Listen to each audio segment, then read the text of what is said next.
Bonjour à toutes et à tous, bienvenue chez nous dans les salons privés de VRT, Ville Rail et Transport, le magazine des professionnels de la mobilité, et merci de nous avoir rejoints ici en cette fin d'après-midi pour une nouvelle conférence sur le câble urbain. Si, comme chacun sait, l'Amérique du Sud est un haut lieu de ce mode de transport, la France, quelque part, s'était lancée assez tôt sur ce créneau, puisque c'est en 1934 que le téléphérique de la Bastille à Grenoble avait été mis en service.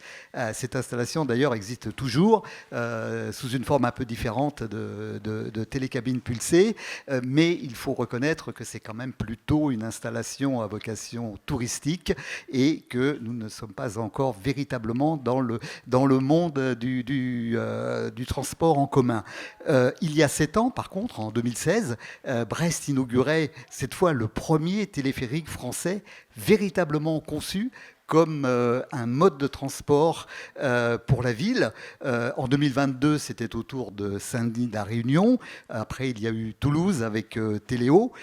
Aujourd'hui, de nouveaux projets se préparent, comme en Île-de-France, bien sûr, à Créteil, ou encore à Grenoble avec le métro-câble. Il y a également Ajaccio. Il y a également un nouveau projet à La Réunion. Et en fait, on assiste finalement à une véritable accélération des projets de câbles urbains.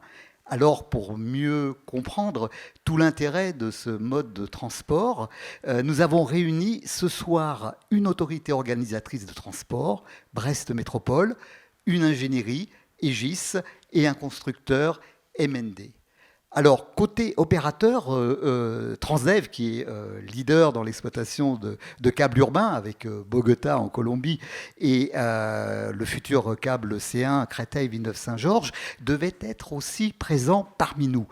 Mais Thomas Lavergne, directeur du développement au Chili et en Amérique latine, a été retenu au Venezuela et il interviendra donc tout à l'heure sous la forme d'une vidéo qu'il nous a postée. Alors, Nicolas Chapuis, vous êtes le directeur général de MND. Pourriez-vous nous expliquer déjà en quoi le câble répond très très bien finalement aux exigences urbaines, et je vous demanderai également de présenter un petit peu votre société dans un premier temps et puis ensuite de répondre à cette question.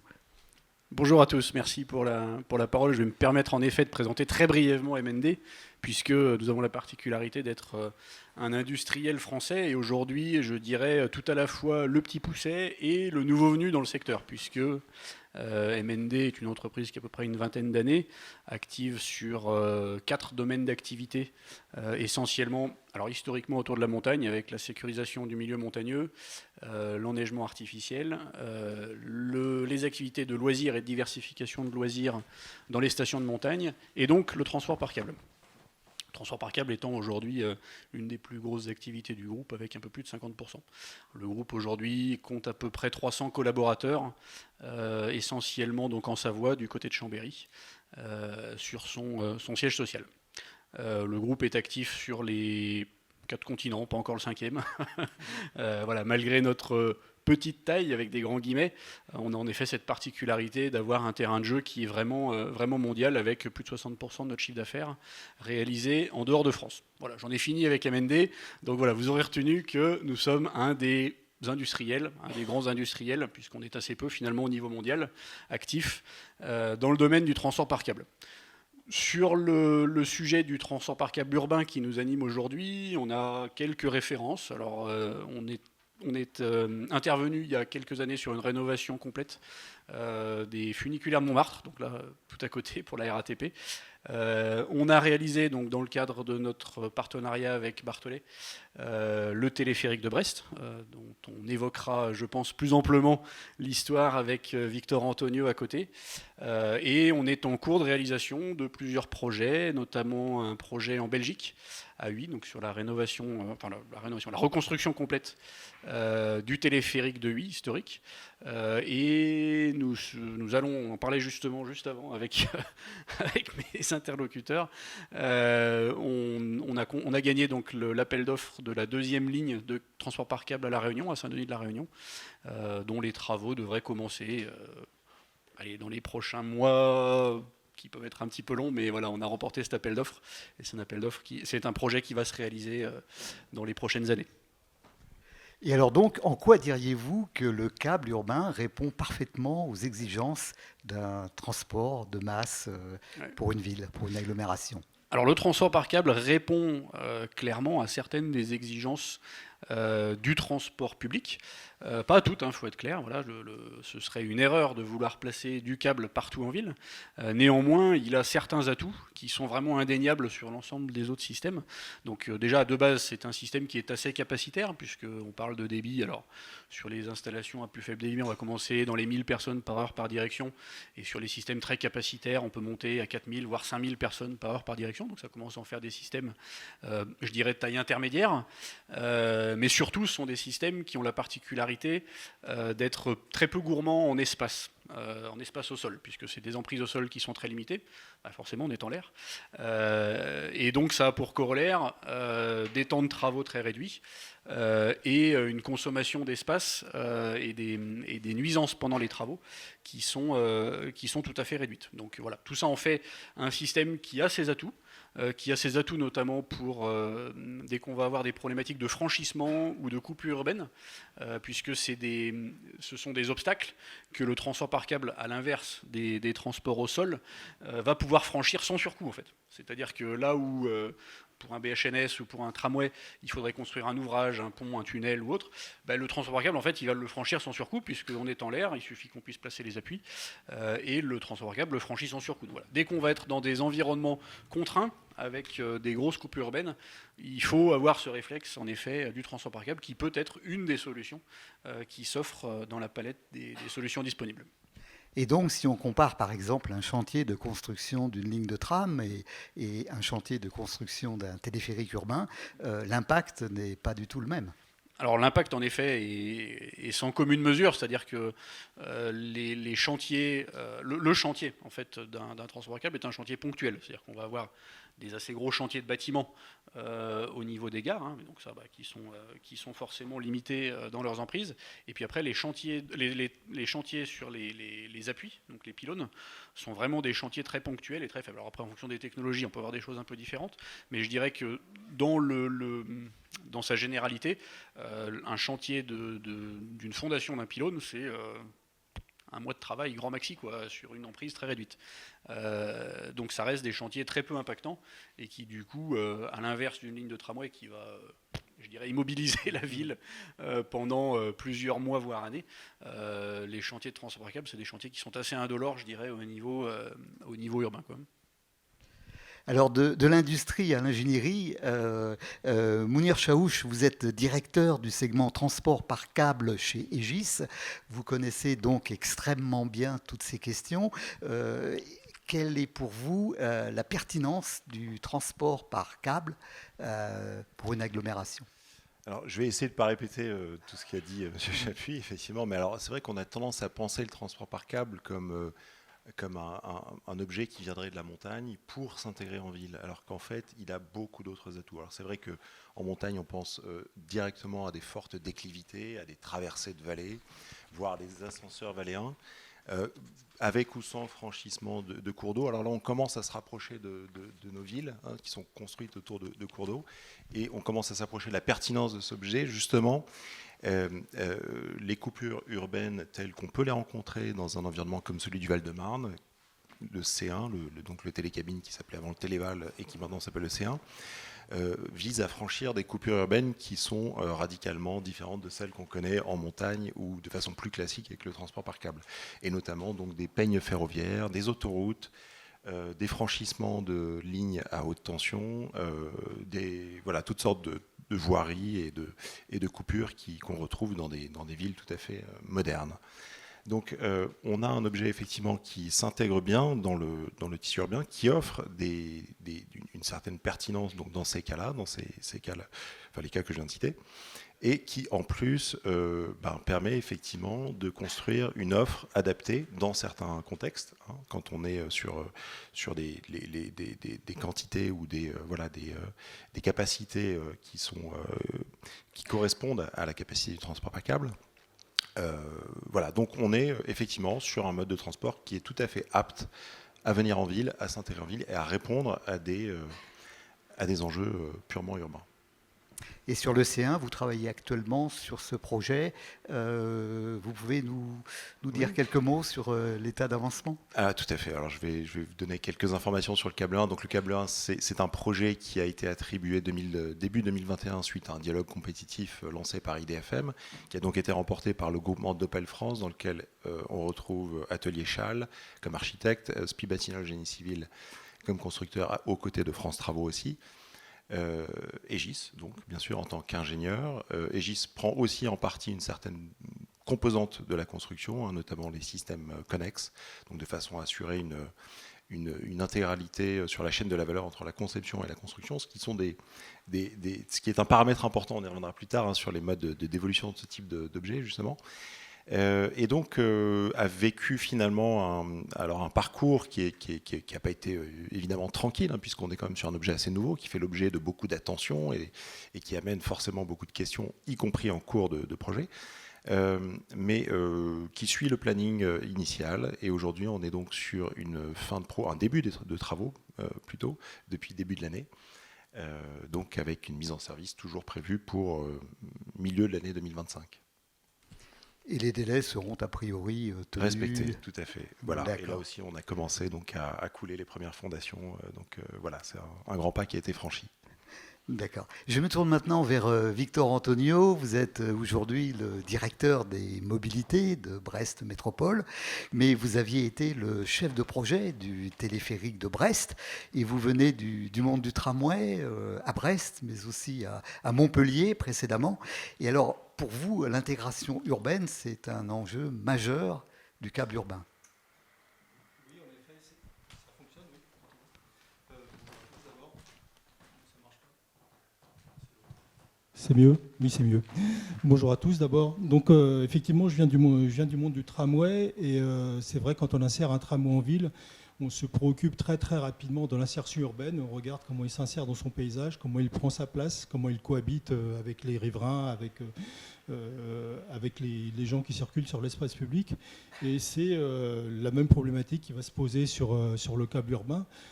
D'autant plus que le câble urbain risque d'être assez présent dans le paysage. Donc les systèmes à câble sont aussi très présents dans les paysages de montagne, mais tout le monde les appréhende depuis très très longtemps, depuis de très nombreuses années. Et en ville, par contre, c'est complètement nouveau.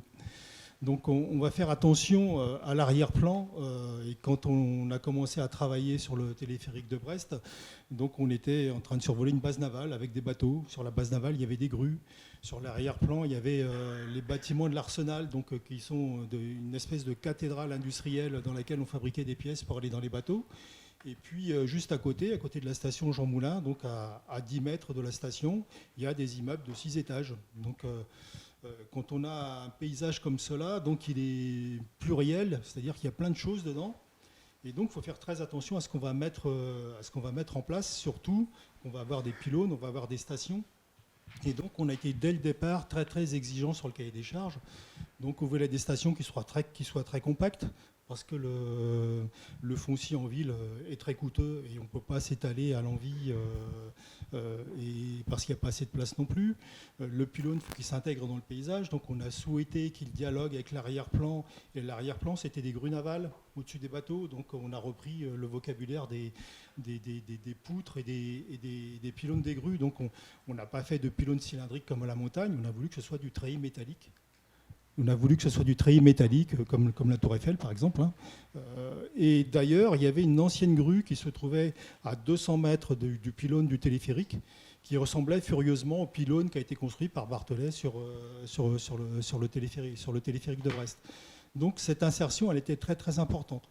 Donc vous avez plusieurs façons de travailler sur cette assertion. Vous avez Londres, par exemple, qui a fait des pylônes magnifiques sur l'Emirates, donc le téléphérique qui va sur qui va sur le site des Jeux Olympiques, avec des pylônes qui sont même ancrés dans le lit de la Tamise, donc en forme de structure d'ADN, donc des ouvrages absolument magnifiques. Ce type d'ouvrage à Brest, ça aurait fait un petit peu bibelot dans un arrière-plan qui, lui, était beaucoup plus urbain et beaucoup plus industriel. Donc ça n'aurait pas collé. Donc voilà, il fallait vraiment qu'on s'occupe d'une insertion. Donc il ne fallait pas que le système téléphérique s'impose dans le paysage, il fallait qu'il dialogue avec le paysage. Et d'ailleurs, l'architecte des bâtiments de France qu'on avait consulté nous avait dit la vedette du quartier, ça ne sera pas le téléphérique, ça sera les ateliers des Capucins. Donc vos stations, je ne veux pas les voir. Donc, c'est-à-dire qu'on a fait des stations intégrées dans le bâtiment des Capucins. Et on voit juste les cabines, le pylône et une station Jean Moulin qui est la plus compacte possible. Donc cette insertion était vraiment très très importante et c'est quelque chose qu'il faut travailler pour que le système soit acceptable. Autre sujet d'insertion, c'est les vues intrusives, potentiellement les vues intrusives, puisque vous volez très bas. Donc vous avez potentiellement des vues dans les appartements, dans les jardins.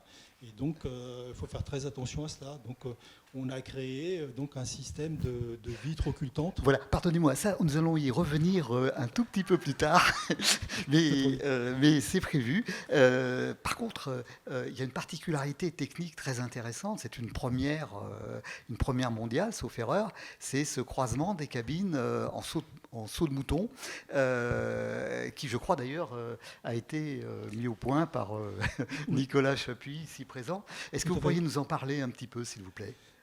On était assez exigeant dans le cahier des charges, c'est-à-dire qu'on voulait des stations les plus petites possibles, les quais les plus grands possibles et les cabines les plus grandes possibles également pour accueillir les fauteuils roulants, les familles avec les enfants, les tricycles, etc. Donc c'est des cabines de 60 places, c'est ça. Des cabines de 60 places, ouais. Donc c'était un petit peu la quadrature du cercle.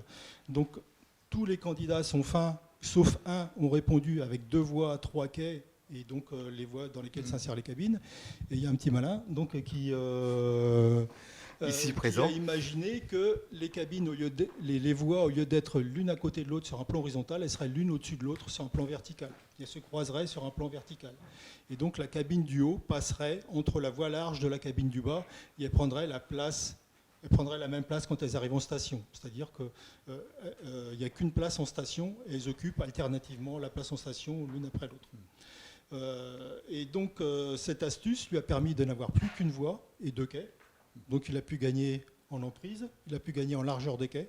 Donc il a réussi le tour de force d'avoir les cabines les plus grandes, les quais les plus grands et les stations les plus petites. Donc c'est vrai qu'il cochait toutes les cases au niveau insertion. Et puis il a gagné l'appel d'offres grâce à cette astuce qui était permise par le saut de mouton à câble.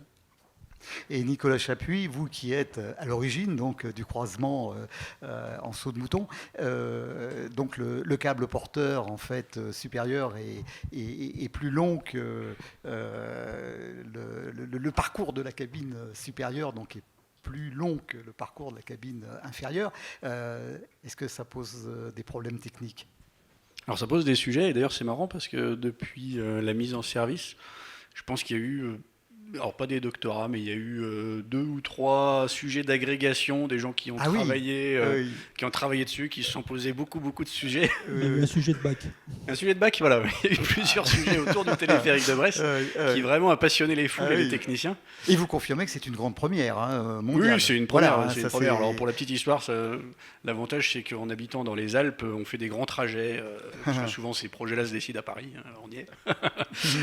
Mais habitant dans les Alpes, on fait souvent des trajets en train et ça laisse le temps de reposer et à l'esprit de divaguer et du coup de faire des croquis sur un bout de papier. Voilà comment est venue l'idée du téléphérique de Brest à la base. Et j'ai été assez content le jour en allumant la télé, j'ai vu qu'il y avait un téléfilm où l'intrigue se passe et je crois que la personne dans la cabine du dessus voit 2 personnes qui s'embrassent dans la cabine du dessous. Donc voilà, la petite histoire, la petite histoire dans la grande a permis de créer de nombreuses anecdotes sur le sujet.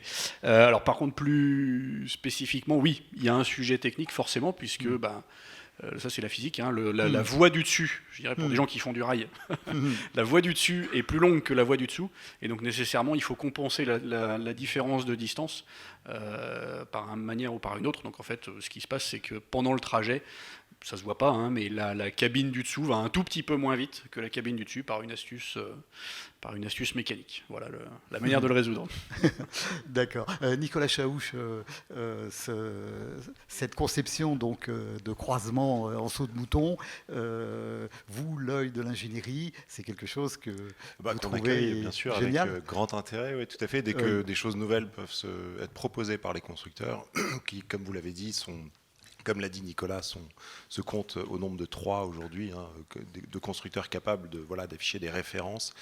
Donc quand l'un d'entre eux propose quelque chose d'aussi innovant et ingénieux, effectivement c'est accueilli avec enthousiasme. Donc, mais c'est vrai qu'aujourd'hui on est sur des produits plutôt aguerris, hein, de façon générale, à travers l'ensemble des implémentations, des produits qui passent par des... alors on voit à l'écran depuis tout à l'heure défiler diverses installations. La plupart d'entre elles concernent des monocables 10 places. Hein, c'est un petit peu le produit de base et qu'on va retrouver sur énormément de projets, sur le plus grand nombre de projets. Alors donc effectivement, quand un projet arrive à imposer une contrainte qui permet de générer une innovation, c'est forcément bien accueilli, oui, tout à fait. Alors, je vous propose maintenant que nous écoutions Thomas Laverne pour Transdev. Thomas Laverne, qui est directeur du développement au Chili et en Amérique latine. Si la vidéo est prête, ce serait parfait. Merci.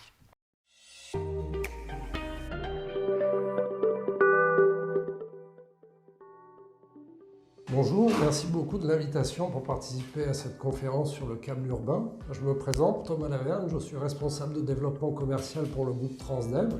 Je suis basé actuellement au Chili, à Santiago.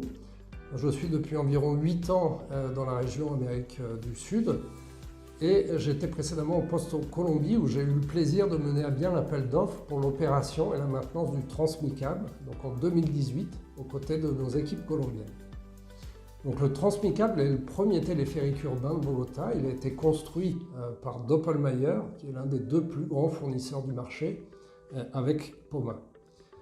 Nous avons effectué la mise en service de ce système le 29 décembre 2018, avec le soutien, le support des experts de la Compagnie des Alpes pour réaliser la réception, les essais, pour s'assurer que le système démarre en toute sécurité. Nous exploitons aujourd'hui depuis 4 ans et demi. Nous avons transporté plus de 40 millions de passagers avec une fréquentation qui atteint les 25 000 passagers par jour. Donc nous opérons au travers de la société Câble Mobile, qui est un consortium entre Transdev et notre partenaire local, Fanalca. Donc le téléphérique, c'est une solution technique qui est particulièrement adaptée au franchissement d'obstacles. Il faut savoir que la ville de Bogota se situe sur une vallée qui a une orientation nord-sud. Donc la ville est bordée par la cordillère des Andes du côté est sur toute sa longueur. Et le Transmicable dessert les quartiers défavorisés qui sont situés tout au sud de la capitale, sur les flancs de montagne, sur un quartier qui compte plus de 780 000 habitants. Donc c'est un mode de transport qui permet d'affronter les contraintes du relief et qui est beaucoup plus efficace là où les bus en fait ont du mal à accéder et ont des temps de parcours qui sont vraiment beaucoup trop longs. Pour prendre l'exemple de Bogota, pour un dénivelé qui est important et qui fait 263 mètres entre la première et la 4e station, le temps de trajet par câble est de 13 minutes en heure de pointe et de 15 minutes en heure creuse, alors qu'en bus, on pouvait facilement atteindre 1h30. Donc cela se traduit au quotidien par une meilleure qualité de vie pour les habitants du quartier de Ciudad Bolívar. Donc d'autres exemples dans la région, il y a bien sûr Medellín qui compte aujourd'hui 6 lignes, qui a également En fait, c'est une ville qui a grandi avec des constructions qui ont eu lieu sur les flancs de montagne. Et Medellín a bien su connecter en fait, ces quartiers avec son système de métro et son système de transport principal. Ils sont pionniers depuis 2004 sur ce sujet. Donc il y a d'autres projets, comme en Équateur, où le câble est utilisé pour traverser un fleuve, au sud de l'Équateur, à Guayaquil. C'est également une solution qui permet de survoler les nœuds de circulation urbaine, comme au Mexique, pour franchir les autoroutes, ou à La Paz, en Bolivie, pour éviter la congestion urbaine, avec un réseau de plus de 10 lignes aujourd'hui en Bolivie, qui est également une référence. Donc pour revenir au transmi-câble, la station de Tunal aujourd'hui est connectée de façon intermodale avec ce système de câbles qui finalement alimente le BHNS de Transmilenio. Donc les habitants qui se trouvent dans le quartier de Ciudad Bolívar prennent le câble, accèdent par un tunnel à la station intermodale et ont tout accès avec le système de BRT. Et c'est site propre qui sillonne la ville avec 114 km de voies en fait en BHNS dans toute la capitale. Donc c'est un peu comparable par rapport au câble de la ligne C1 qui se connectera avec le métro dans la région Île-de-France. Donc le transmi-câble fonctionne également avec la carte de transport intégrée, la carte BIP, qui est la même et qui donne accès à l'ensemble des modes de transport de Bogota, que ce soit les bus de quartier, le BHNS ou le transport par câble. Donc on peut véritablement dire que le câble reconnaît le quartier de Ciudad Bolívar avec la capitale. Donc quelques informations techniques sur le système de Bogota.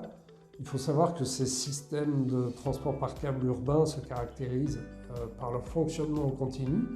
Ici, nous parlons d'une mise en service le matin à 4h30 avec une heure de pointe à 5h45 et une fin de service vers 22h en semaine avec une heure de pointe vers 19h45 l'après-midi.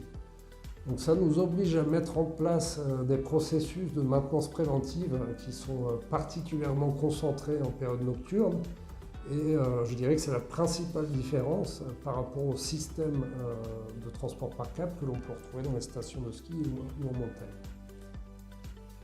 Donc la distance de ce câble, transmi-câble, est 3,34 km, qui est répartie sur 4 stations. La première est la station Tunal, qui se trouve déjà à 2589 mètres d'altitude. Nous avons ensuite 2 stations intermédiaires, la station de Manitas, la station de Juan Pablo II, pour arriver tout en haut au sommet, à Mirador del Paraíso, à 2852 mètres, avec une superbe vue sur la capitale colombienne. Donc le système est porté par 24 pylônes qui sont répartis sur toute la ligne, avec une sécurité, une vidéosurveillance permanente réalisée par nos équipes également, pour s'assurer qu'il n'y ait aucun accès intempestif sur les pylônes. Nous opérons avec 163 cabines, donc nous avons 160 cabines en opération, 3 cabines en réserve pour effectuer les maintenances également durant la journée.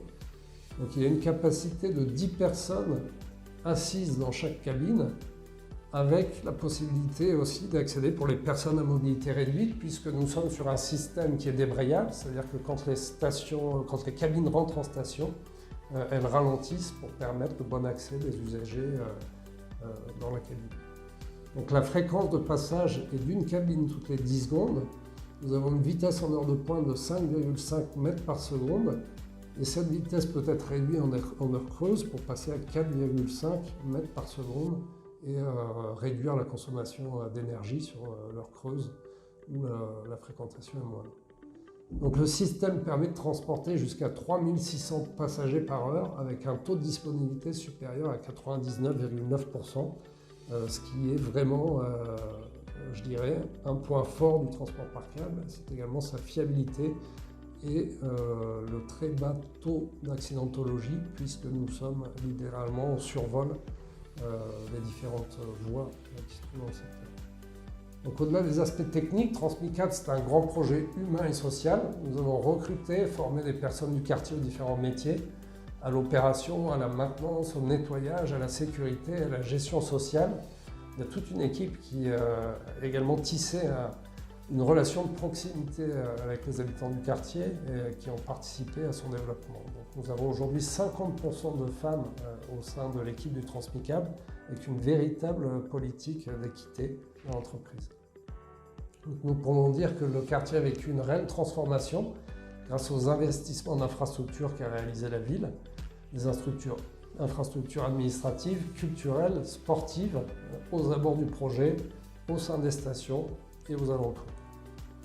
Pour revenir sur le calendrier de mise en place, c'est un projet qui s'est déroulé relativement rapidement puisque les premières études de faisabilité ont eu lieu en 2012. L'appel d'offres de construction a été attribué en 2015 avec un début du chantier en 2016.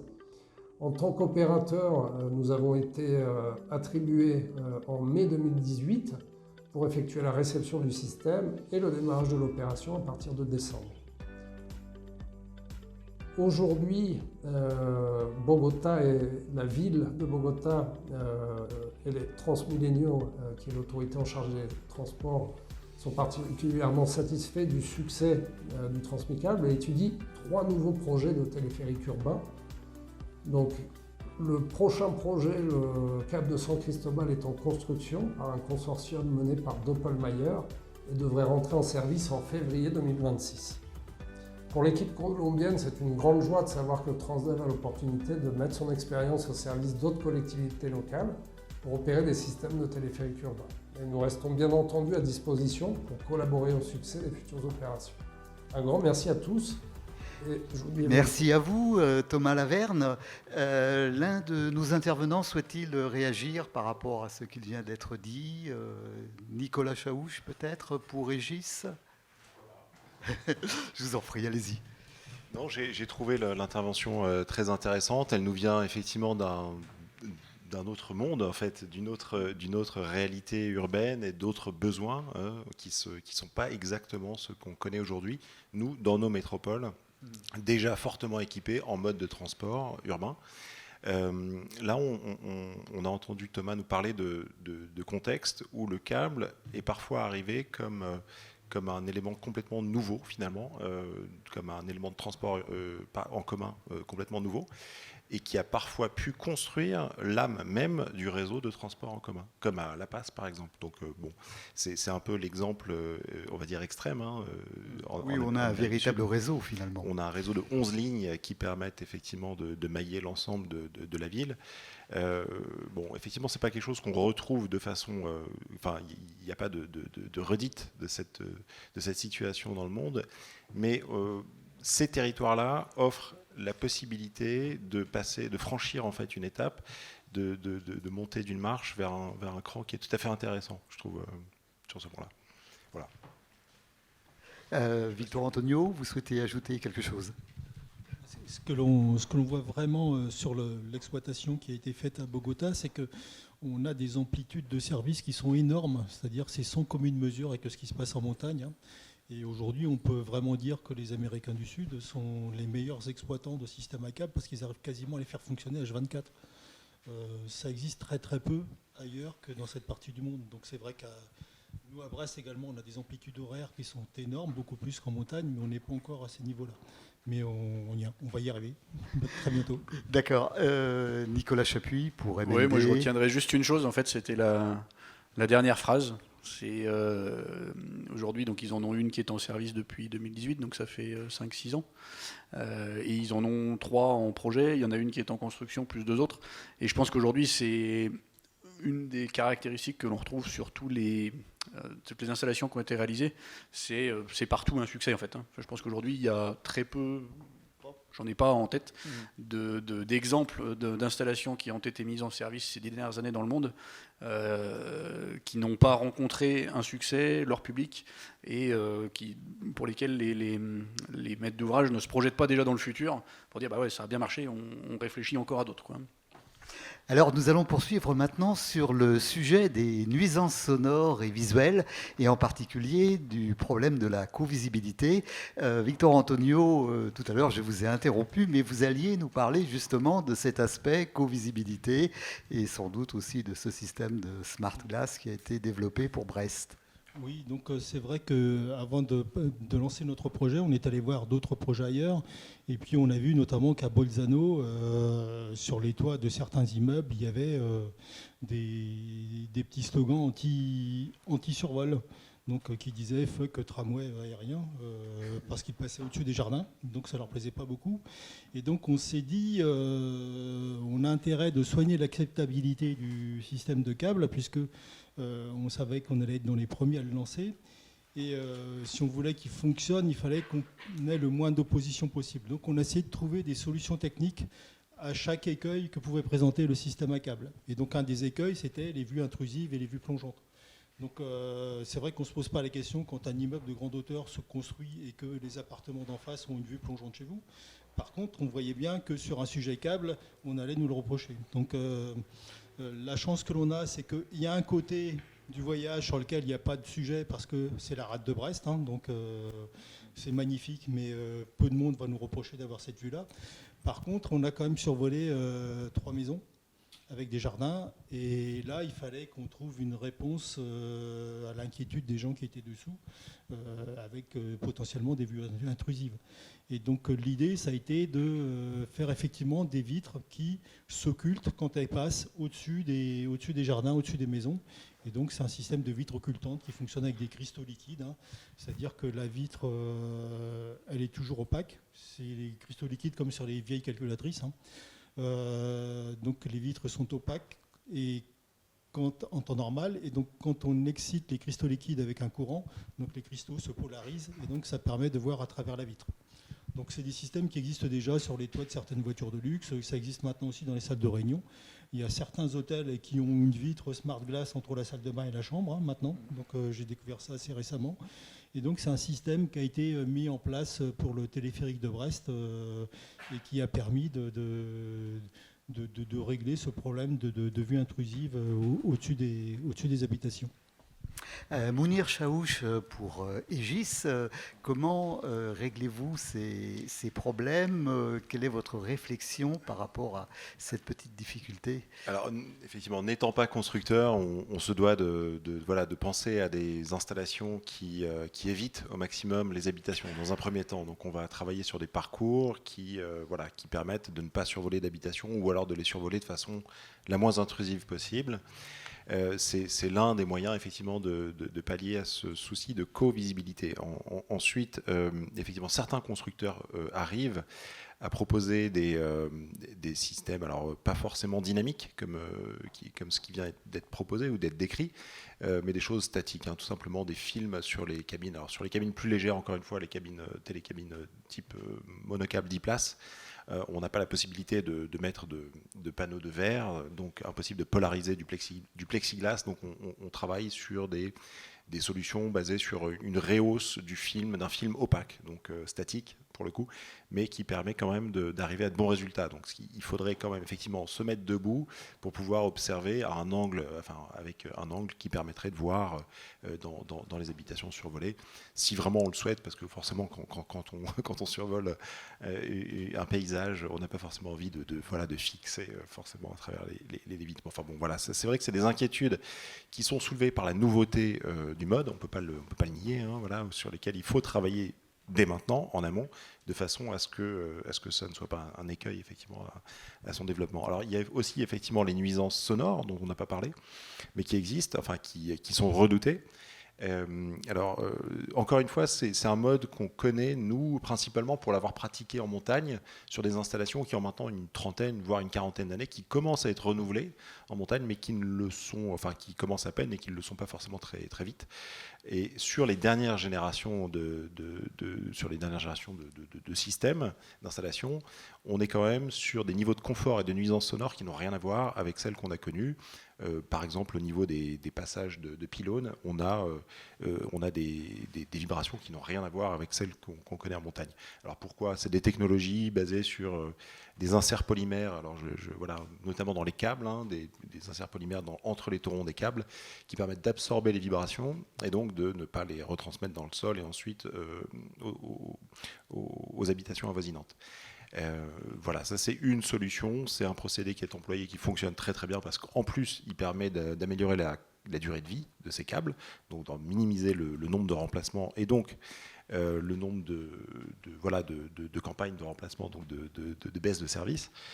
Et puis voilà, c'est des polymères qu'on peut aussi installer en sortie de gare pour minimiser les installations au niveau des poutres à pneus qui peuvent être aussi assez efficaces, voilà, sur le sujet de la vibration. Donc aujourd'hui, on arrive effectivement à améliorer l'acceptabilité de ces systèmes en travaillant avec des solutions qui sont quand même assez efficaces. Nicolas Chapuis, directeur général de MND, vous êtes le constructeur et donc ce sont des problèmes que vous avez l'habitude de traiter.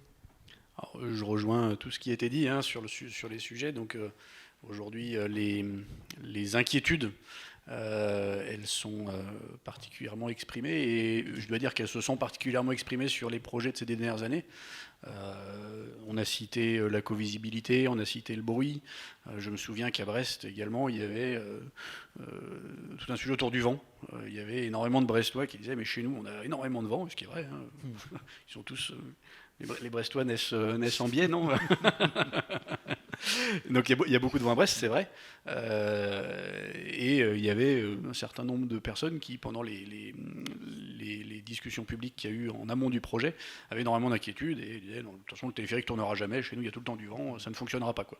Alors je ne sais pas quels sont les derniers chiffres, mais on est à quelques heures d'arrêt par an au total sur une ou deux périodes, voilà, qui sont les grandes périodes de tempête qu'on a tous en France, mais on arrête quelques heures et puis tout de suite c'est reparti après. Victor pourra peut-être nous en dire un peu plus après sur le sujet, mais toujours est-il, voilà, c'est des sujets qu'aujourd'hui on sait traiter avec sérieux. Le téléphérique, il a été dimensionné pour ça, c'est un téléphérique spécial à voie large qui du coup a une stabilité particulière au vent. Donc voilà, c'est un sujet. Le sujet de la covisibilité, voilà, on a parlé. On a aujourd'hui tout un panel de solutions, qu'elles soient très techno ou très low-tech, puisqu'en effet, ça peut aller par gérer le fait de rendre certaines parties des vitrages opaques. On sait gérer aussi, alors sur la visibilité, il y a tout un sujet qui est autour du sentiment aussi des usagers, voilà, qu'ils ne soient pas ni trop ouverts pour ne pas avoir les problèmes de vertige. Ça, c'est aussi une des appréhensions fortes des publics avant la mise en place des systèmes. Et de la même manière, on ne va pas non plus tout fermer pour éviter le sentiment un peu claustrophobe qu'on pourrait avoir dans un environnement trop fermé. Donc voilà, c'est toujours un compromis à trouver, mais l'expérience montre que ces systèmes, une fois en place, en fait, ils fonctionnent très bien, quoi. Il y a une très bonne appropriation. J'ai vu personne encore aujourd'hui dans le téléphérique de Brest ne pas vouloir monter parce qu'il avait peur de se retrouver en l'air. Donc c'est des appréhensions qui sont naturelles, je dirais, avant que les systèmes soient connus, mais qui, je pense, maintenant qu'il commence à y avoir quelques réalisations en France qui tournent, le câble C1 dans 2 ans, je dirais que ces appréhensions, je pense qu'elles vont naturellement s'estomper et elles vont permettre, je pense, une meilleure acceptabilité de ces systèmes de transport à câble, quoi. Et Victor Antonio, le téléphérique permet aux voyageurs finalement de décoller du sol, d'avoir une vue assez exceptionnelle. Finalement, c'est un moyen de transport extrêmement agréable. C'est vraiment extrêmement agréable. C'est le seul moyen de transport où je vois des gens se prendre en selfie à bord. Je ne le vois jamais dans un bus, je ne le vois jamais dans le tramway. Et dans le téléphérique, ça arrive tout le temps. Quand on monte avec des enfants, donc ils ont tous la banane, c'est vraiment un plaisir inouï que de prendre ce moyen de transport parce qu'il permet de survoler la ville à une habitude qu'on n'a pas l'habitude d'avoir. C'est-à-dire qu'un avion, c'est trop haut pour apprécier le relief. Quand on aura du sol, on aura du sol, on ne voit pas plus haut. Et c'est une hauteur qui est vraiment super intéressante pour découvrir la géographie de sa ville.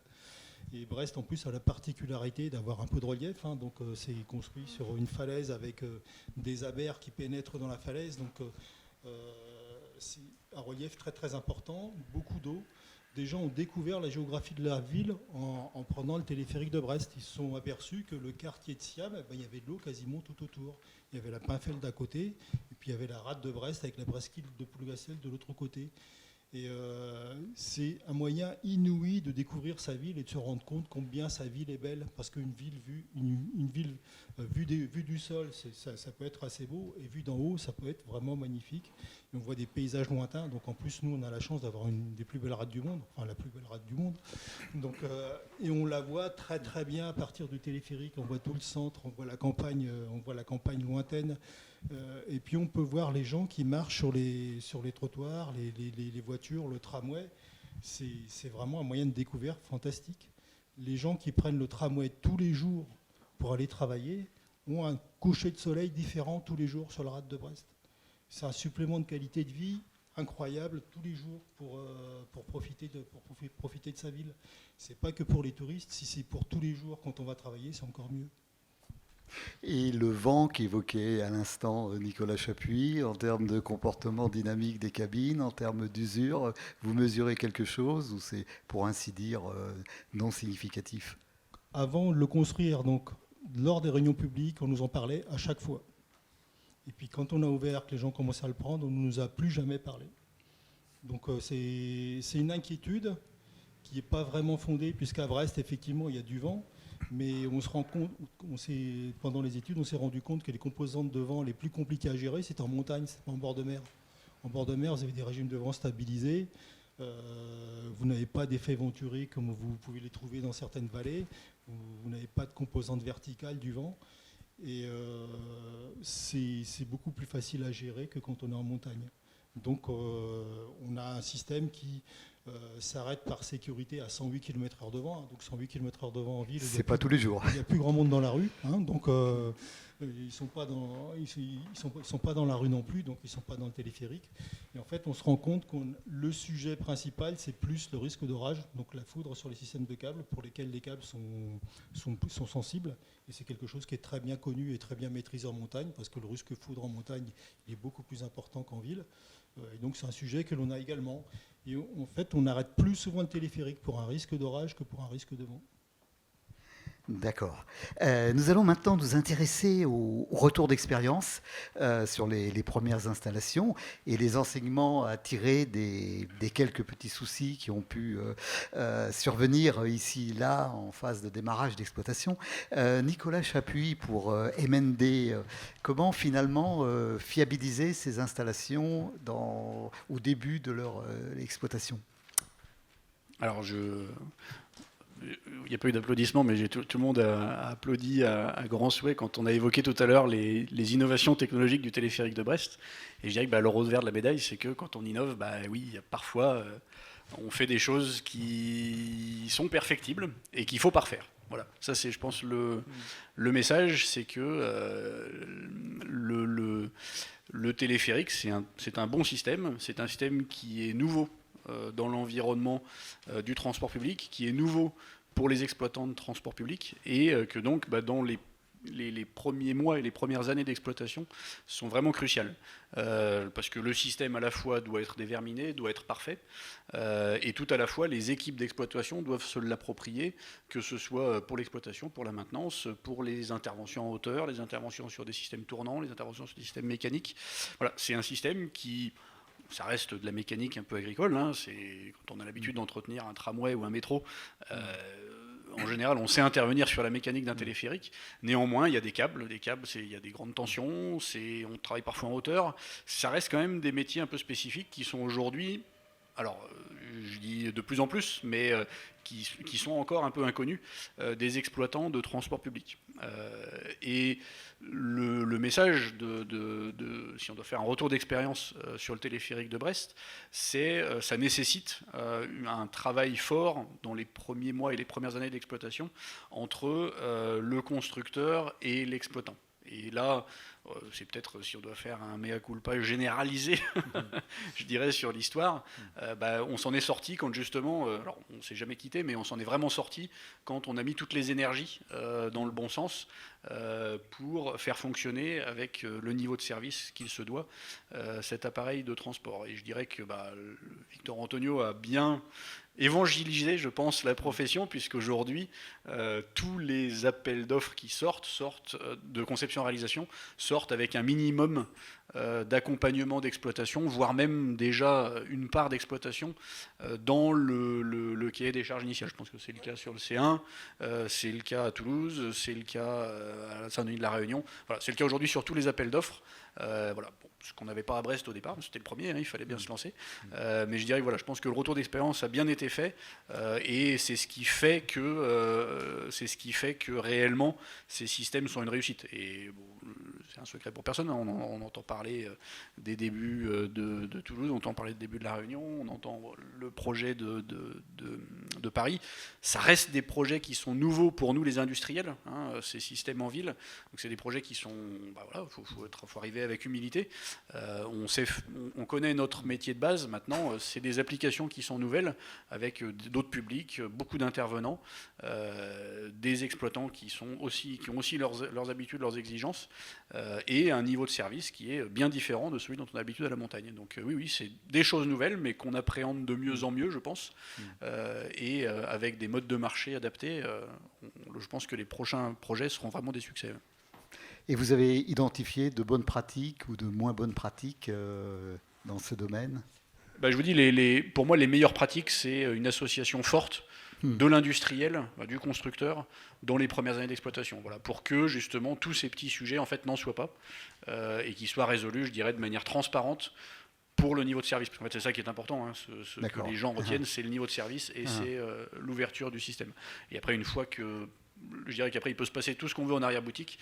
Tant que le service est maintenu, on maintient le niveau de satisfaction et on maintient le succès du système de transport. D'accord. Et d'où l'importance, finalement, des relations entre le concepteur et l'exploitant. Exactement. Vous partagez ce point de vue aussi, j'imagine, Nicolas Chaouche pour Régis? Oui, tout à fait, oui, je le partage absolument. Alors, il y a deux entrants qui sont vraiment incontournables. C'est la spécificité technique et le faible nombre d'acteurs industriels pour adresser ces spécificités techniques.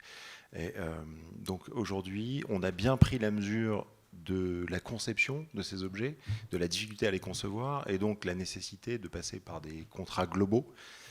Donc la plupart des contrats qui sont aujourd'hui dévolus sont dévolus soit en conception-réalisation, soit en association de la maintenance et de l'exploitation ensuite.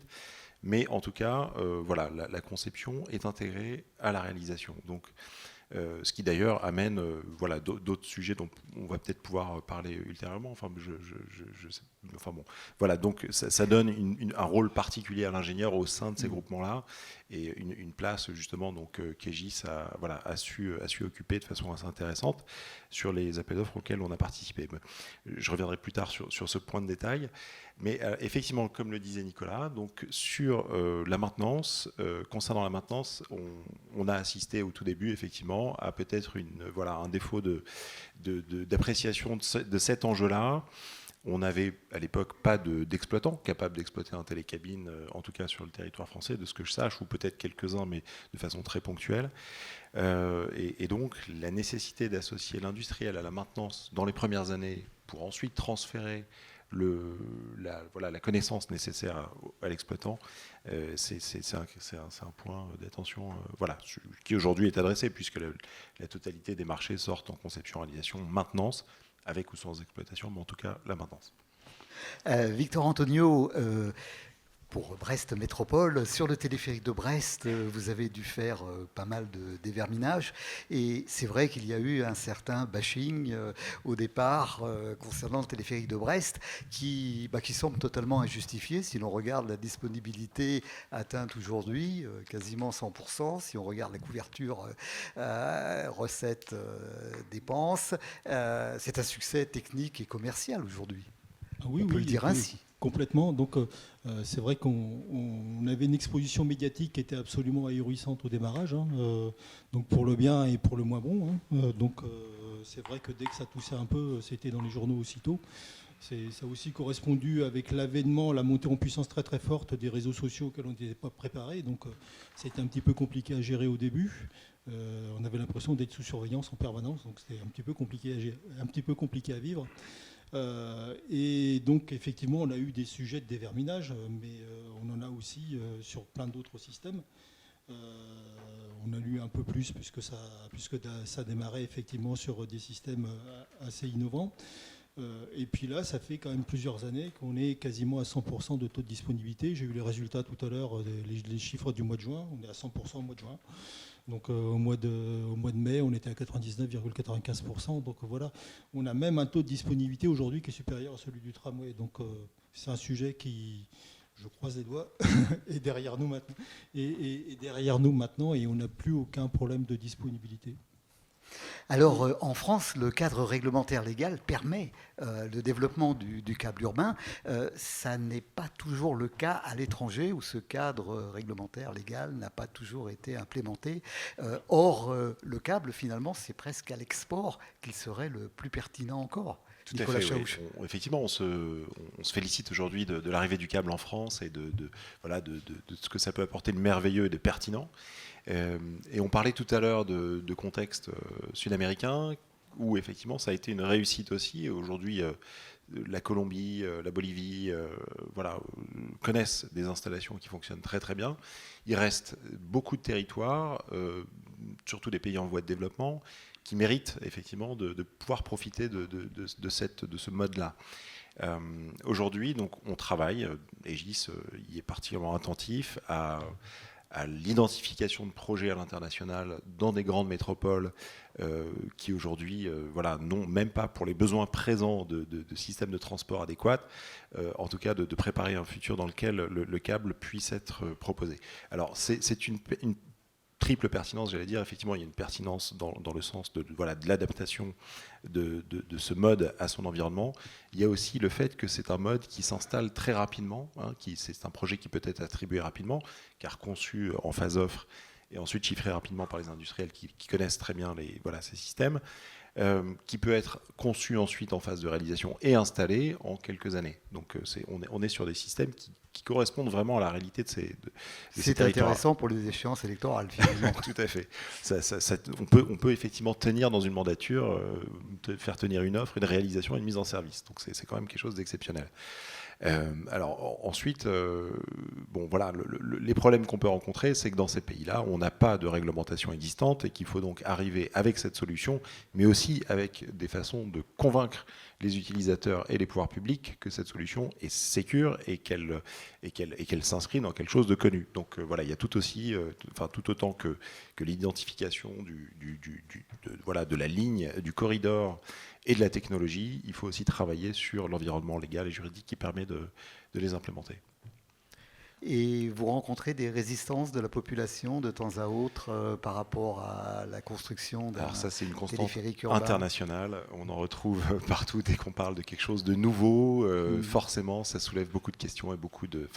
On va même parfois titiller l'irrationnel et c'est quand même très très compliqué à gérer. Donc il faut s'entourer de compétences particulières en communication et de façon à préparer l'arrivée de ces modes quand ils sont nouveaux, effectivement. Ouais. Alors, par les temps qui courent, l'énergie a de plus en plus d'importance. Et donc, on va aborder cet aspect. Quelle est l'efficacité énergétique de ces systèmes ? Nicolas Chapuis pour MND. Alors, si vous permettez, je voulais juste réagir sur, volontiers, allez-y. sur le sujet international, parce qu'il est vraiment très intéressant pour le coup. Je pense qu'il faut être conscient d'une chose, c'est qu'on l'a montré, on l'a vu en vidéo, on l'a évoqué. Il y a des systèmes de transport à câble depuis un peu plus d'une vingtaine d'années, en effet, qui ont émergé en Amérique du Sud, dans des contextes assez particuliers de villes parfois assez disparates, et avec assez peu de réglementation, je dirais, urbanistique. Donc on a installé parfois des téléphériques au-dessus des favelas sans se poser énormément de questions. Et sur l'intégration, on va dire, des systèmes à câble en ville, je pense qu'on a développé ces 15 dernières années en France un véritable savoir-faire de connaissance du système, d'intégration, et on en a parlé sur le retour d'expérience, de la maintenance et de l'exploitation des systèmes. Et c'est un savoir-faire qui est finalement assez unique, parce que quand on regarde dans les pays européens, et même si on va plus loin en Asie ou aux États-Unis, il n'y a encore pas ce savoir-faire, il n'y a pas ces systèmes du tout. Donc aujourd'hui, on a une avance, ces 10-15 dernières années, on a acquis, la filière, je dirais, a acquis un savoir-faire de l'ingénierie, des industriels et de la maintenance, en passant par les constructeurs au milieu, qui, à mon avis, devrait permettre de s'exporter. Donc là, c'est un peu un appel que je fais à tous les acteurs de la filière. Enfin, voilà, on travaille avec beaucoup ensemble, mais je pense assez fort qu'en effet, c'est un système qui peut répondre assez largement dans beaucoup de pays dans le monde, quoi. Allez-y, je vous en prie. Oui, donc pour donner un petit peu ce qui se passe, une idée de ce qui se passe dans la suite de ce qu'on vient de se dire, il y a effectivement des mécanismes qui permettent de proposer des initiatives privées. Donc de la même façon que nous intervenons comme ensemblier au sens de l'ingénierie de l'objet. Il arrive aujourd'hui que dans certains contextes, on puisse intervenir comme ensemblier aussi dans le montage de l'opération et qu'on s'entoure donc de constructeurs, de systémiers, bien sûr, pour proposer clé en main des solutions financées. Alors évidemment avec un apport du privé, mais du public aussi, qui reste nécessaire, hein, puisque tout projet de transport n'est pas forcément rentable d'un point de vue purement financier. Donc ça fait partie des missions qu'on s'est confiées aussi, puisqu'Egis le fait aussi dans des domaines comme l'autoroutier et l'aéroportuaire.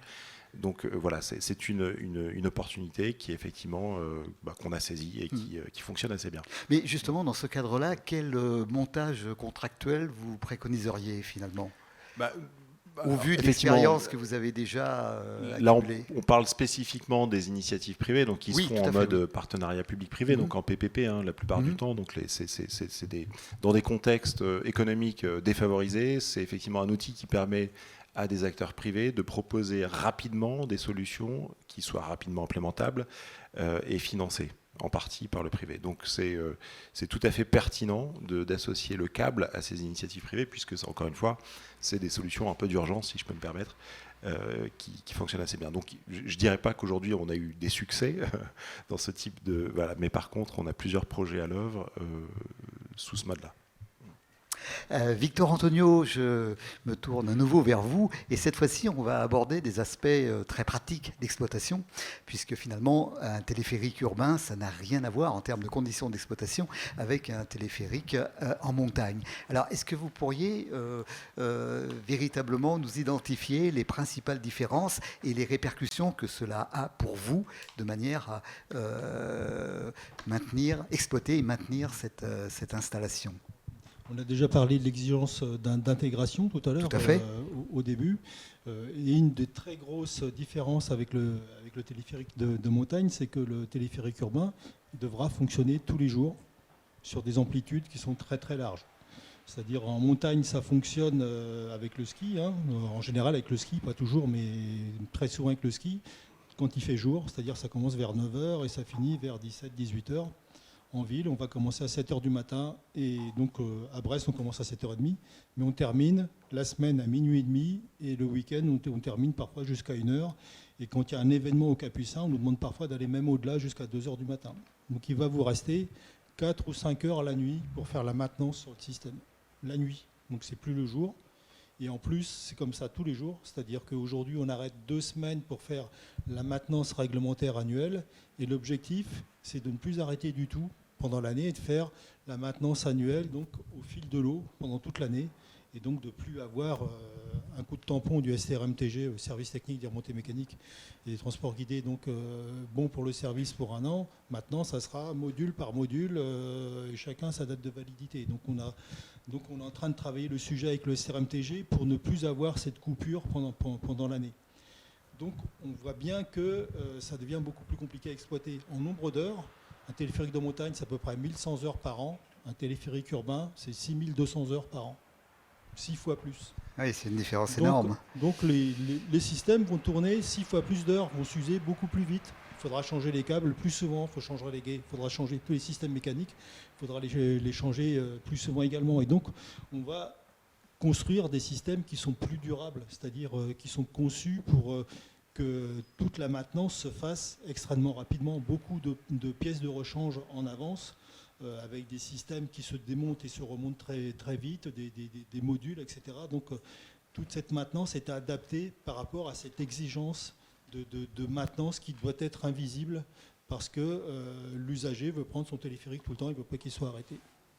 Donc ça, c'est une des grandes différences, c'est la difficulté bien plus importante d'exploiter le téléphérique au fil de l'eau, avec l'impossibilité d'arrêter 3 mois dans l'année, de tout démonter, tout poser par terre et tout inspecter dans le détail. Donc il faut qu'on fasse ça pendant que ça fonctionne. Et puis aussi une autre exigence, c'est que les clients ne sont pas les mêmes.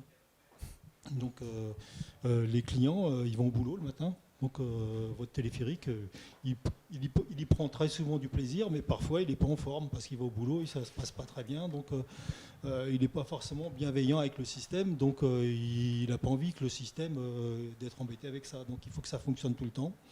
Vous avez des familles qui viennent, donc la mobilité des usagers est plutôt moins grande que celle des usagers en montagne, qui sont plutôt des sportifs venus faire du ski ou de la randonnée.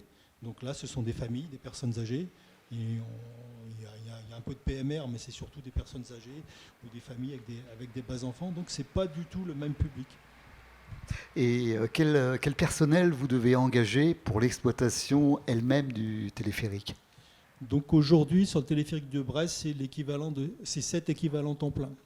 7 équivalents temps plein. 7 équivalents temps plein, donc, qui ont été embauchés pour le téléphérique. Et donc on a mutualisé avec d'autres personnels, puisqu'en fait le téléphérique est exploité par notre exploitant du réseau Bibus. Hein. Donc ça a commencé avec Keolis, maintenant c'est RATP Dev. C'est pas encore Transdev. Donc voilà, mais maintenant on sait que tous ces opérateurs de réseaux urbains ont tous la carte de visite. Je sais exploiter un téléphérique. Transdev sait le faire, Keolis sait le faire, RATP Dev sait le faire également. Donc maintenant on sait qu'ils savent tous le faire. Donc on a embauché 7 équivalents temps plein en plus et on est allé mutualiser avec d'autres personnels qui travaillent sur le tram et sur les bus également. Et au niveau rentabilité, la rentabilité finalement d'une ligne de câble est meilleure que celle d'une ligne de tramway. On peut le présenter ainsi? Le transport est public. Il est public parce qu'il est déficitaire. S'il n'était pas déficitaire, il y aurait plein d'entreprises privées qui ne demanderaient pas d'argent public pour exploiter nos lignes.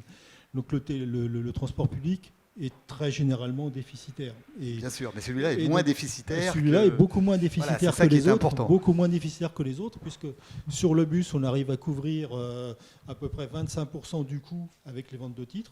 Sur le tram, c'est à peu près la moitié. Et sur le téléphérique, c'est 100%. Donc c'est quasiment 100%, ça dépend des années. On n'est pas encore en train de dégager de l'autofinancement pour amortir l'investissement, mais je pense que d'ici 1 ou 2 ans, on va commencer à y arriver. Oui, alors donc vous nous en parliez à l'instant. D'ailleurs, c'est des systèmes qui sont très sollicités, notamment en termes d'heures de fonctionnement. Et en fait, ces installations de téléphériques urbains sont relativement récentes et on n'a pas beaucoup de recul par rapport à ces aspects de durabilité. Chez MND, Nicolas Chapuis, vous qui êtes le directeur général de MND, quelle est votre approche de ce problème de durabilité? Qu'est-ce que l'on peut escompter d'un téléphérique urbain? Alors sur les aspects durabilité, je vous l'ai dit, les premiers systèmes urbains, ils ont été mis en place il y a une vingtaine d'années.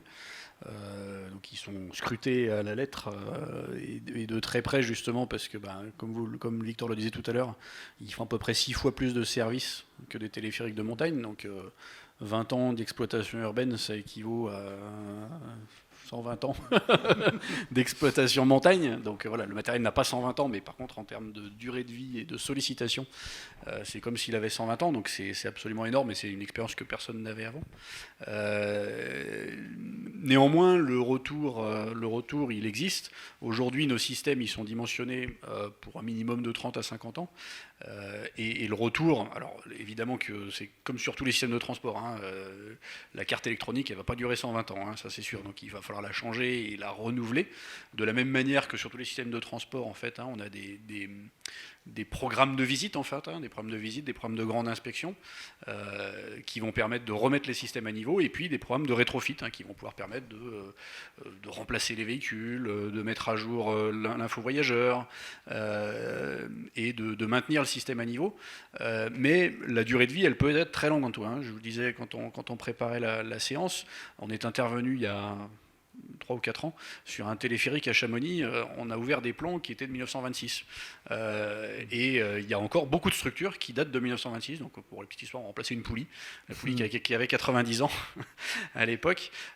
Mais il y a beaucoup de structures qui dataient de cette époque-là. Donc la durabilité des systèmes, elle est grande. On est sur des systèmes qui sont d'infrastructures lourdes, hein, sur de la fondation, on est sur des structures métalliques. Donc les structures mécaniques, évidemment, sont plus sollicitées. Par contre, on est sur une base, je dirais, qui est solide et qui est là pour durer. Donc voilà, la durabilité des systèmes, même si c'est encore assez nouveau, on anticipe quand même des choses qui sont là pour durer dans le temps, clairement. Nicolas Chaouche, vous qui êtes le directeur du segment transport par câble chez Egis, quelle est votre vision du côté de l'ingénierie, de la durabilité de ces systèmes ? forcément, pour nous, c'est quelque chose d'un peu plus opaque, hein, puisque, encore une fois, le constructeur est présent dès de la conception jusqu'à la maintenance de son objet de transport par câble. Mais effectivement, bon, on a dans l'ensemble des projets sur lesquels on a répondu ensemble, on constate que les programmes de maintenance sont quand même très bien élaborés et tiennent compte effectivement de la fatigue induite par l'excès, en tout cas par l'ajout d'heures d'exploitation et d'amplitude d'exploitation sur ces installations urbaines. Donc de ce côté-là, j'ai absolument aucune inquiétude. Tout est parfait. Bien, le temps est venu de passer aux questions de l'auditoire. Qui souhaiterait se lancer pour poser une question à l'un de nos intervenants? Monsieur.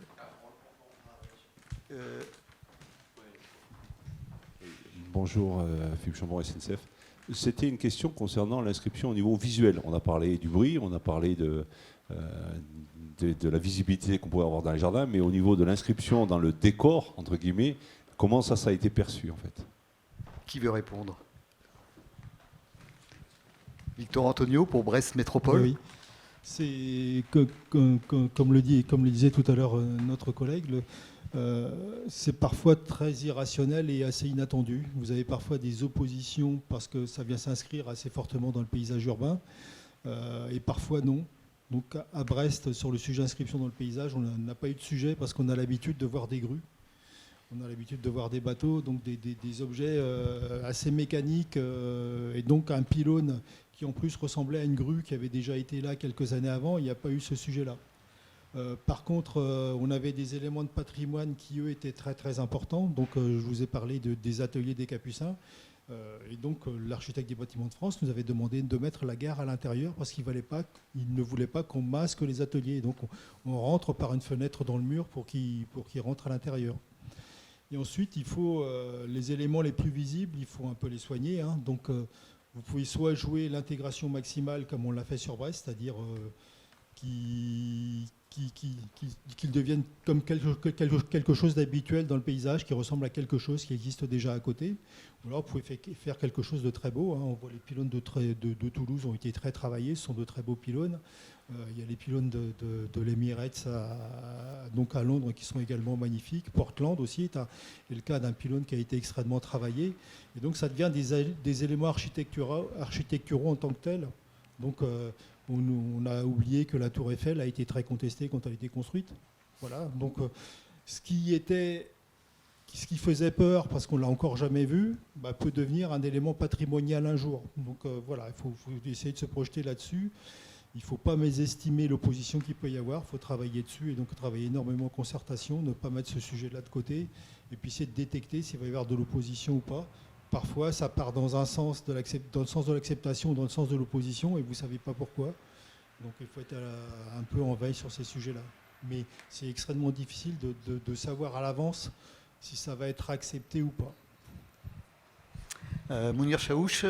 Je pourrais compléter un petit peu. Effectivement, Oui. Victor a très bien parlé des pylônes qui sont effectivement l'objet le plus visible sur ces installations et sur lequel il faut travailler. En tout cas, ça vaut le coup de travailler. Surtout ne jamais proposer jamais de pylônes standards constructeurs montagne en urbain, s'il vous plaît. C'est vraiment le dernier truc à faire. Mais effectivement, on peut travailler donc sur les pylônes. Ce qu'on a fait sur le câble 1 d'ailleurs est assez remarquable. J'espère que, quand on aura l'occasion de le voir, que vous pourrez le mesurer aussi. Vous pouvez déjà nous en dire un mot rapidement ou Oui, c'est trop bien tôt, sûr. oui. Alors il s'agit d'un pylône assez sobre, de forme conique, qui a été habillé à ses extrémités par nos architectes par des ailes d'oiseaux. Voilà, donc on a quelque chose de très fuselé, de très aérien, et qui sera éclairé en plus pendant l'exploitation ou de nuit aussi hors exploitation. Donc qui dessinera donc cette ligne dans l'horizon. J'espère que j'ai rien dévoilé de secret.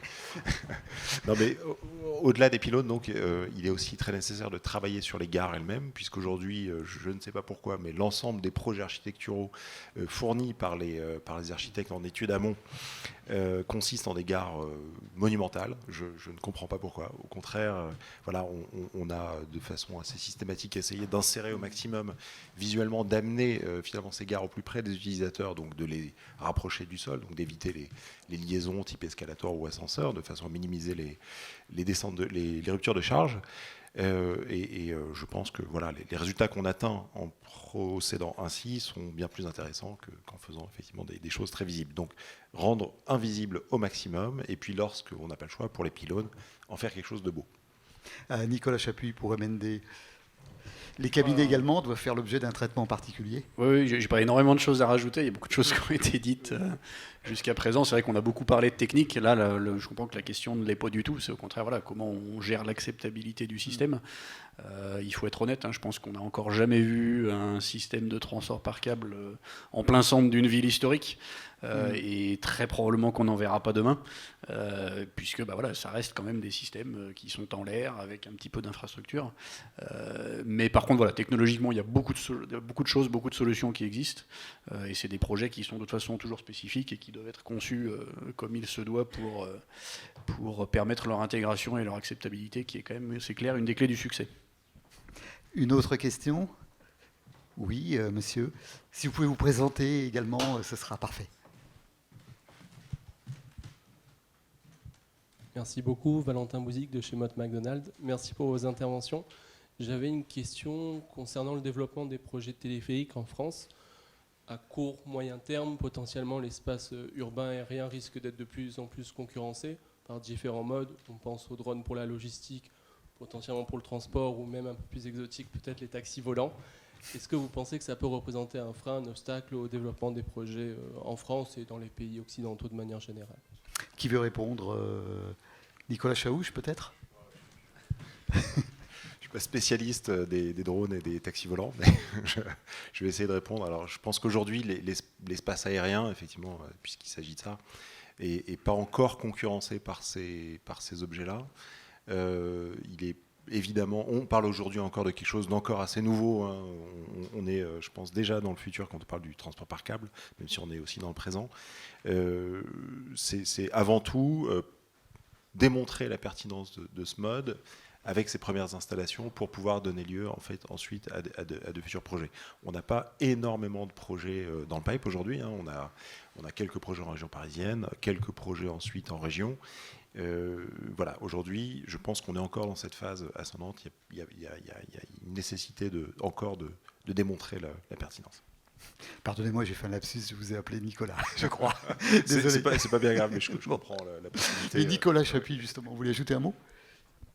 Aujourd'hui, alors on est sur des systèmes qui sont très différents, puisque le transport par câble est un transport guidé, en fait, comme le tramway et autres. Donc aujourd'hui, il est vrai que nous, réglementairement, quand on est en l'air sur un câble, on est considéré comme dans un site propre. Donc il n'y a pas d'interférence. On a des discussions en phase de projet avec la DGAC pour voir les interférences avec les cônes de vol, d'hélicoptères d'envol, d'héliports, de signalisation aérienne et autres. Mais on est considéré aujourd'hui réglementairement comme dans un site propre. Donc peut-être que si demain l'espace aérien devient un petit peu encombré par des drones, des taxis volants ou autres, il faudra se poser des questions, mais aujourd'hui c'est pas du tout un frein. Et voilà, on verra dans le futur comment en effet la réglementation, mais je pense qu'elle sera plutôt de leur côté, puisqu'il va y avoir d'autres interférences que celles des systèmes de transport à câble, je pense, avant qu'on les embête. Victor Antonio, un mot peut-être ? Le câble urbain, il a l'avantage d'être là avant les drones et les taxis volants. Donc voilà, c'est plutôt aux drones et aux taxis volants de faire attention aux câbles quand ils seront là. Donc j'imagine qu'ils auront tous les logiciels qui vont bien pour ne pas rentrer dedans. Donc, et aujourd'hui, le câble a démontré sa fiabilité, il a déterminé son niveau de sécurité, chose que n'ont pas encore démontré les drones et les taxis volants. Donc j'ai aucun doute sur qu'ils arrivent à le faire, mais ils ont encore cette démonstration à faire. Donc aujourd'hui, le câble il est plutôt en avance de phase par rapport à ces systèmes-là. Donc je ne pense pas que ce soit au câble de s'inquiéter là-dessus. Une autre question ? Monsieur ? Oui, bonjour. Pascal Fayol, consultant. Avec tous les avantages, les bénéfices que vous nous avez décrits, c'est une super chose de le développer en France. Est-ce qu'il est envisagé d'avoir le téléphérique horizontal, justement, comme vous le disiez, d'avoir en site propre au-dessus du tramway, au-dessus du périphérique, pour décharger un petit peu les transports au commun classiques ? Un peu comme l'avait développé M. Cressel avec son City Cable Car, ou je ne sais plus. Donc ça, c'est quelque chose qui est assez important et qui, en plus, avec des coûts très faibles, permettrait peut-être d'avoir des installations pour les Jeux Olympiques en temps et en heure. C'est juste un petit commentaire. Qui veut répondre? C'est une boutade. Oui, Victor Antonio. Le câble a démontré sa pertinence quand il y avait une coupure urbaine, quand il y avait du franchissement à faire. Et donc on a souvent comparé à tort le câble avec du tramway. En fait, le câble, il faut le comparer avec le tramway qui est sur le pont. Il y a le pont avec. Voilà. Et donc là, il est effectivement pertinent. Par contre, par rapport à un véhicule qui se déplace directement sur le sol, ça va être un petit peu plus compliqué de démontrer sa pertinence. Donc on peut par contre tout à fait imaginer que quand il y a un réseau terrestre qui est complètement congestionné, ça devient un obstacle. Et du coup, effectivement, peut-être que le câble, il trouve sa pertinence. Mais au début, quand on a lancé le projet de câble à Brest, il y a eu des projets qui ont fleuri partout en France, avec des projets qui faisaient 15 km et des projets où il suffisait de poser un bus au sol pour faire la même chose, quoi. Donc par moment, on s'est laissé un peu déborder par son enthousiasme. Mais aujourd'hui, le domaine de pertinence, c'est bien quand il y a des obstacles, quand il y a besoin de franchissement. Par contre, les obstacles, à Brest, l'altimétrie de la gare de départ et l'altimétrie de la gare d'arrivée, c'est quasiment la même. Il y a 3 mètres d'écart, donc on est presque horizontal. À un moment, on passe au-dessus des bateaux, parce que c'est vrai qu'on a parlé de croiser les voitures et de croiser les avions. À Brest, le sujet, c'était de croiser les bateaux, donc on est passé par-dessus. Vous souhaitez ajouter quelque chose? Oui, je rejoins ce que dit Victor. On est forcément enthousiaste et nous, on est là pour promouvoir le système. Maintenant, je le disais en introduction, il ne faut pas non plus forcément chercher à en mettre partout. Et une des limitations des systèmes de transport à câble, donc aujourd'hui, pourquoi est-ce qu'il est très pertinent quand il y a des coupures urbaines? C'est parce que déjà, voilà, il a un coût qui est pertinent dans ce cas-là. Mais aujourd'hui, il y a quand même une limite assez majeure, c'est que les systèmes ils sont limités entre 6 et 8 mètres par seconde, ce qui fait entre 18 et 25 km/h.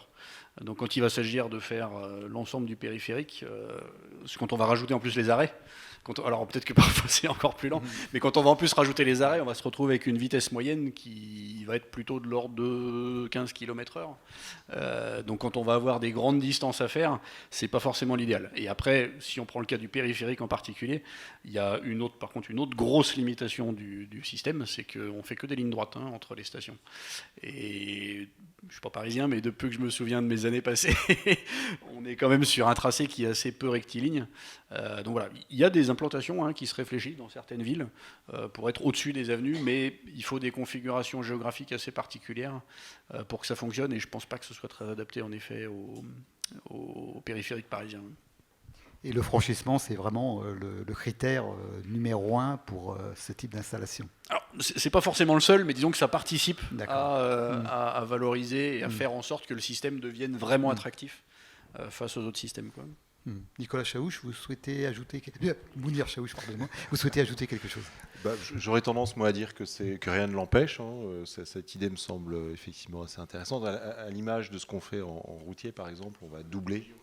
Ouais, ah oui, non, pour les JO, il faudrait vraiment aller très très vite. Non, effectivement, à l'image de ce qui est fait en routier, parfois on double, on fait des skyways, effectivement, qui viennent doubler la capacité. Là, s'il ne s'agit pas de doubler la capacité d'un tram, on peut imaginer effectivement ajouter quelque chose au-dessus. C'est sûr que c'est pas interdit, et je pense qu'il faut laisser les portes ouvertes. Une autre question?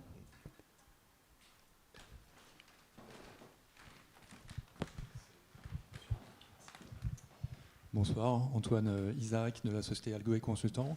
Je vous remercie pour cette intervention. J'avais noté une question très intéressante sur la question de la thème de l'énergie. Et du coup, on n'a pas eu de réponse sauf erreur à cette question. Oui, on n'a pas cité Brest avec les 30% d'économie d'énergie qu'il était possible d'avoir grâce à la récupération. Ça n'était pas un subterfuge pour... Oui, et c'est trop dommage quand même. Ça n'était pas un subterfuge pour ne pas répondre. Non, alors les systèmes à câble font partie des systèmes les plus vertueux, puisqu'aujourd'hui, en termes de consommation énergétique par passager, on est de l'ordre du tramway en fait, en gros. Donc c'est des systèmes qui sont... déjà électrique pour commencer, et très vertueux puisque capable de franchir tous les dénivelés avec une motorisation en fait centralisée.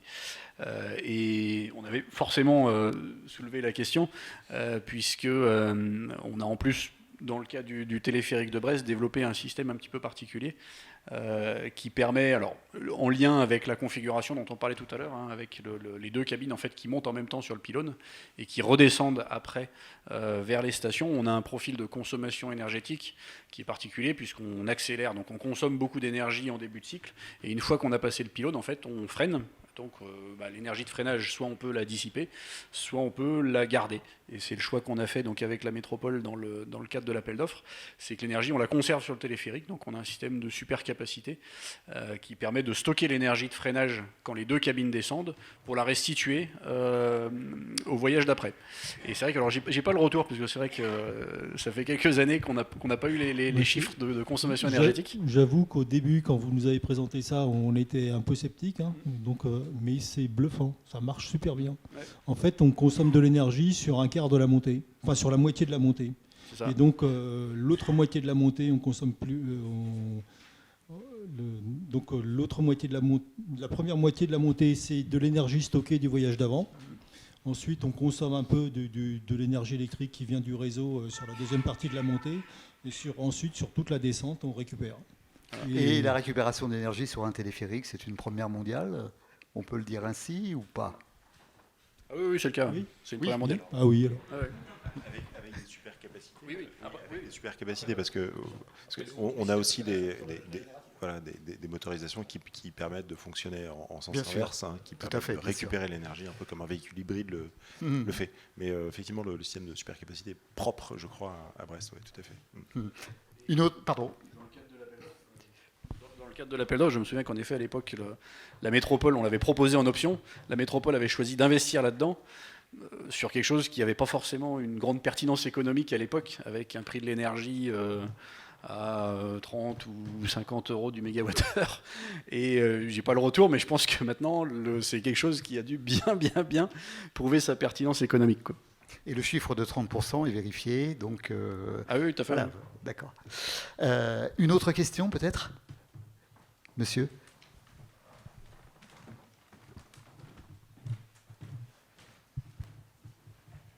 Oui, donc merci pour cette présentation. Donc Mathieu Poujol de la Société du Grand Paris.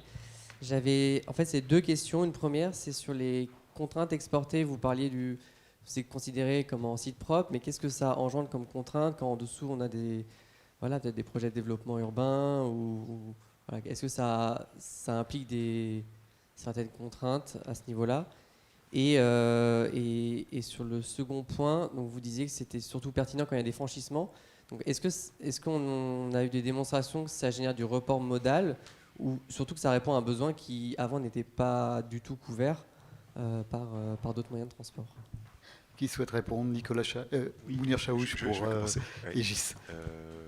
Alors effectivement, sur la première question, on a en France une ordonnance 2015 qui permet de fixer des servitudes de survol pour les télécabines, donc qui permettent effectivement de survoler des propriétés privées. Donc de ce côté-là, on a effectivement cette possibilité-là juridique, on va dire. Voilà. Sur les sujets techniques, ensuite, on a effectivement certains gabarits à respecter au-dessus des voiries, des voiries piétonnes, des voiries circulées, des lignes de tram, des lignes de train peuvent être survolées, des lignes électriques peuvent être aussi franchies, soit en dessous, soit au-dessus. On a effectivement toute une sorte de possibilités. Donc de ce côté-là, en tout cas, rien d'insurmontable. Voilà.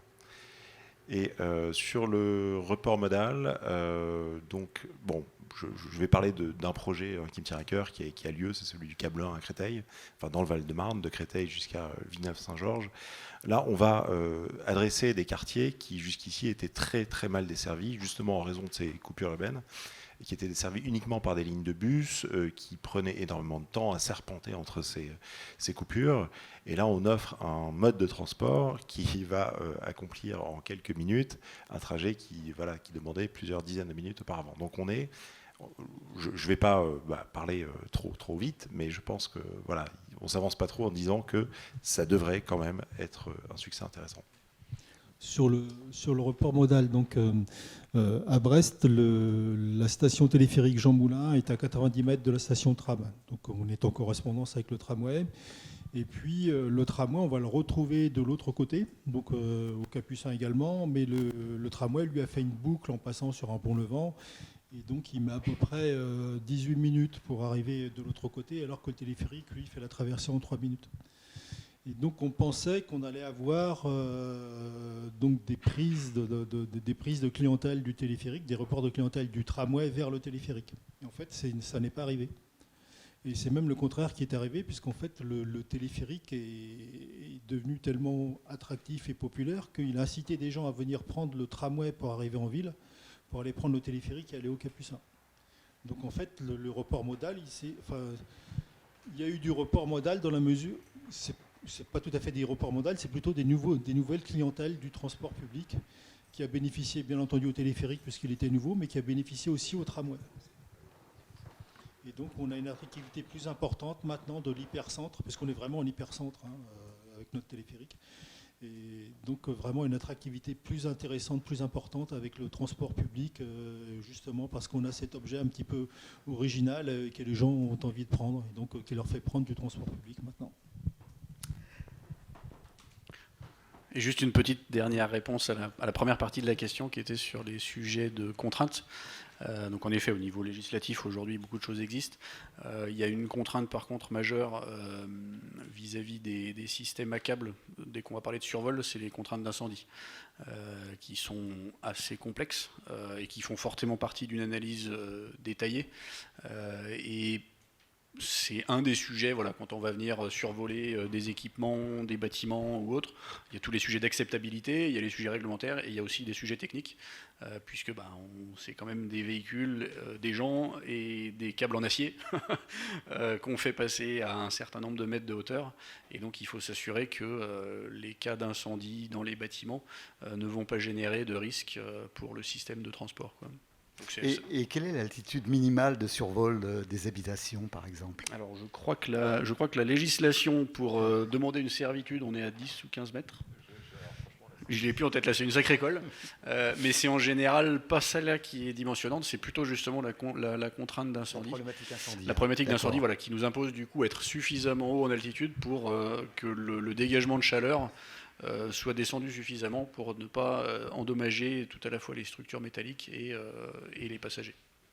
D'accord. Juste pour compléter, c'est un mode qui appelle systématiquement à ce qu'une étude incendie soit réalisée, pour garantir que tous les risques d'incendie sont bien pris en compte et ne mettent pas en danger l'installation et ses usagers. Donc voilà, ça c'est une particularité par contre. La réglementation prévoit que l'on peut déranger à certaines règles si on a fait une démonstration de sécurité par rapport au risque incendie. Et donc à Brest notamment, on survole un bâtiment de 18 mètres et un autre bâtiment de 7 mètres. Donc 7 mètres, on est largement en dessous du seuil réglementaire et donc on a fait une étude d'incendie. Ce bâtiment-là, on a toutes les alarmes incendie qui remontent au PC téléphérique. C'est-à-dire que dès qu'il y a une alarme incendie dans le bâtiment, on évacue très vite la ligne et les passagers. Donc ça se fait en 2 minutes. Et ensuite, les pompiers font ce qu'ils ont à faire. Mais voilà, on a des dispositifs qui permettent de gérer ce genre de phénomène. Et donc, ça fait évidemment partie des contraintes exportées. Un bâtiment qui est survolé d'un peu trop près, on essaie de récupérer les alarmes incendies au PC téléphérique pour justement pouvoir évacuer la ligne en cas de problème. Une autre question ?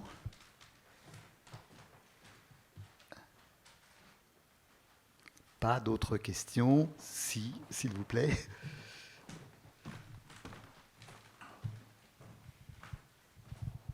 Bonjour, Mathias Adam, STRMTG. J'avais une question sur la différence un peu entre la montagne et l'urbain. C'est que les pieds de pylône sont beaucoup plus accessibles. Est-ce qu'aujourd'hui, dans les projets que vous avez, est prise en compte la question des potentiels actes de malveillance qu'il pourrait y avoir sur la conception des appuis notamment et des gares? Oui, Nicolas Chaouche pour Régis. Oui. Mounir Chaouche pour Régis, pardon.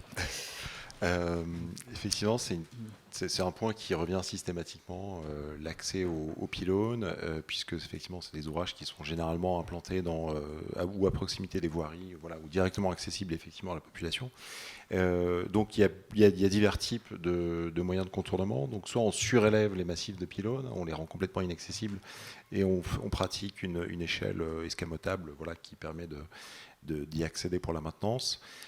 Ou alors effectivement il faut grillager les alentours du pylône, mais c'est pas forcément super intéressant. Donc généralement on est plutôt sur le premier cas de figure. Mais je pense qu'il y a d'autres techniques, voilà, qui peuvent être mises en place aussi. Mais c'est un sujet important, oui. Le sujet se pose aussi sur les stations, puisqu'en station aussi on peut accéder aux câbles, hein. Et donc à Brest on a mis en place des caméras avec des analyses intelligentes d'images pour vérifier que personne n'est en train de monter sur le toit, à essayer de monter soit sur les toits des cabines, soit sur les câbles. Donc avec des alarmes qui remontent au PC. D'accord. Une autre question ? Il semble que non, et le temps est vite passé finalement, et nous sommes parvenus maintenant au terme de cette rencontre. Il me reste à remercier chaleureusement les intervenants de ce soir pour la qualité des échanges que nous avons pu avoir, à vous remercier aussi, chers amis du public, à remercier aussi celles et ceux qui nous regarderont sur Internet. Je vous donne rendez-vous pour une prochaine conférence de VRT. D'ici là, je vous souhaite un bel été, portez-vous bien et à bientôt.